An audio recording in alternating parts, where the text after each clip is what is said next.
सरकार, इस देश के प्रधानमंत्री, ये जो आतंकवादी हमला हुआ है, बुज़दिलाना हमला हुआ है, वो उस पर मौसर कार्रवाई करेंगे, मरने वालों को वो इंसाफ दिलाएंगे।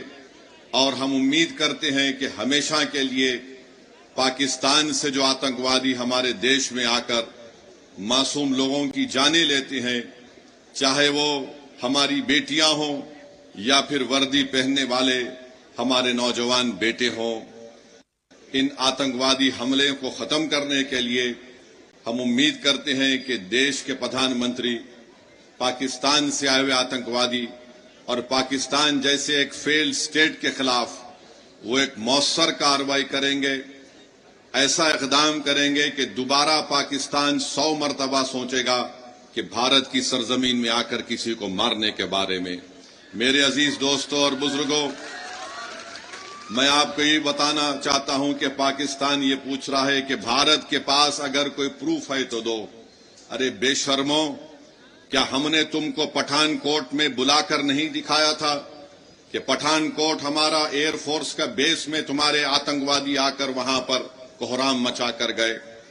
तुम्हारी लोग पाकिस्तान से आकर देखे, उसके बावजूद भी तुमने उन आतंकवादियों के खिलाफ कोई एक्शन नहीं लिया। 26/11 का वाकया हुआ, मैं जानता हूं आंध्र तेलंगाना में निजामाबाद एक इलाका है, वहां की हमारी एक बेटी जिसकी शादी हो के चंद दिन हुए थे, उसने अपने खानदान वालों के साथ वीटी स्टेशन पर थी। पाकिस्तान से आए हुए आतंकवादियों ने वीटी स्टेशन पर गोलियां मारकर लोगों की हत्या की, तो उसमें निजामाबाद की एक नई दुल्हन भी मारी गई थी। पाकिस्तान कभी भी इकरार नहीं करेगा कि उनके मुल्क से आतंकवादी आकर भारत में लोगों का कत्ल कर रहे हैं। पाकिस्तान को अब समझाने का वक्त खत्म हो चुका है। मैं बड़ी जिम्मेदारी के साथ जज्बात में लाए बगैर कह रहा हूं कि ये वक्त जवाब देने का है, ये वक्त सोचने का नहीं है। वरना याद रखिए, हर 6 महीने, हर 2 महीने के बाद ये आते हैं, या तो हमारी फौज या हमारी सीआरपीएफ के जवानों को या फिर मासूम कश्मीरियों को निशाना बनाते हैं। तो हम उम्मीद करते हैं कि हमारी हुकूमत इनके खिलाफ एक मौसर इक़दाम करेगी। जितने भी इक़दामात, जितने फैसले भारत सरकार ने लिए हैं, MIM पार्टी उसकी तायीद करती है। जैसे भी हो, पाकिस्तान को अगर कमजोर करने के लिए उनकी मईशत को, उनके इकॉनमी को कमजोर किया जा सकता है तो बराबर किया जाना चाहिए। और जो भी तरीक़ेकार हुकूमत इस्तेमाल करेगी, हम उम्मीद करते हैं कि आतंकवाद खत्म होगा। ये देश का मसला है, ये कोई सियासी मसला नहीं है, और लोगों को भी इस पर राजनीति करने की कोई जरूरत नहीं है। मैं आपको बताना चाह रहा हूं कि हमारी बेटी जिसका नाम हिमांशी है, उसके पति को गोली मारकर 6 दिन के बाद शादी करके गए थे, उसका कत्ल कर दिया गया इन आतंकवादियों ने।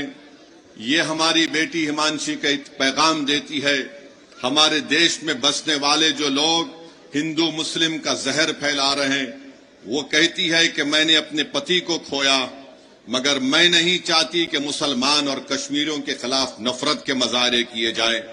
हम उम्मीद करते हैं कि भारत सरकार हमारी इस बेटी जिसने अपने पति को खोया है, उसके इस अल्फाज को याद रखेगी, और देश कभी उन लोगों को माफ नहीं करेगा जो ऐसे वक्त में बजाय हम मुत्तहिद होकर इन आतंकवादियों से और इन आतंकवाद को प्रमोट करने वाले देश से मुकाबला करें, जो हमारे मुल्क में इसका फायदा उठाकर नफरत को फैलाना चाहते हैं।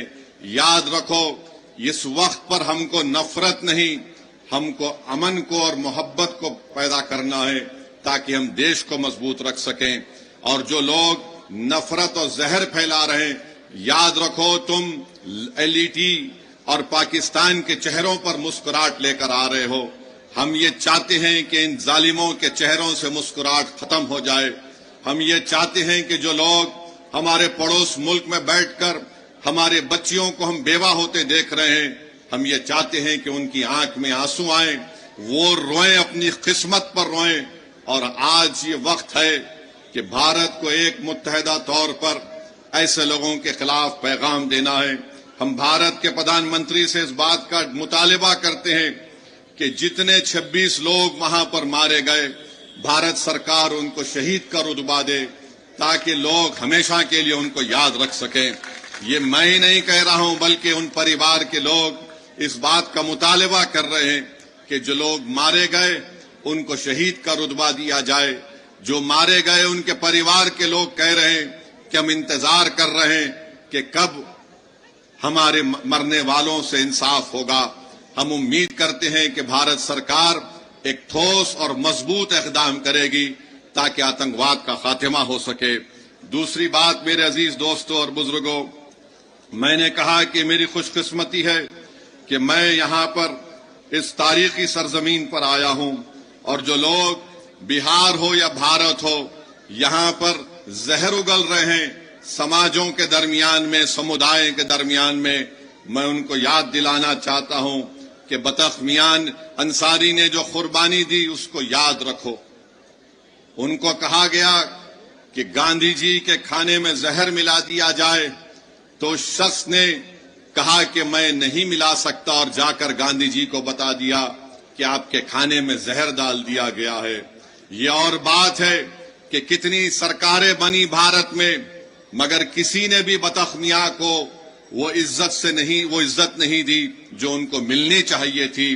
خیر، بطخ میاں کو عزت نہیں ملی، ہم ان کو ہمیشہ یاد رکھیں گے، اپنی اولادوں کو سکھائیں گے کہ دیکھو یہ وہ شخص تھا، اگر وہ زہر دے دیتا تو گاندھی جی کی ہتیا ہو جاتی، مگر اس شخص نے اپنی جان کی پرواہ نہیں کی۔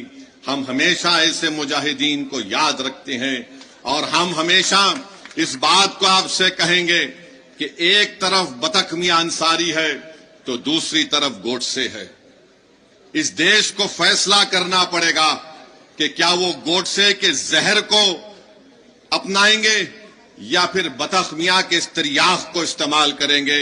جس نے زہر ڈالنے کے لیے کہا گیا تھا اس نے کہا میں گاندھی کو زہر نہیں دے سکتا، میں بھارت سے غداری نہیں کر سکتا۔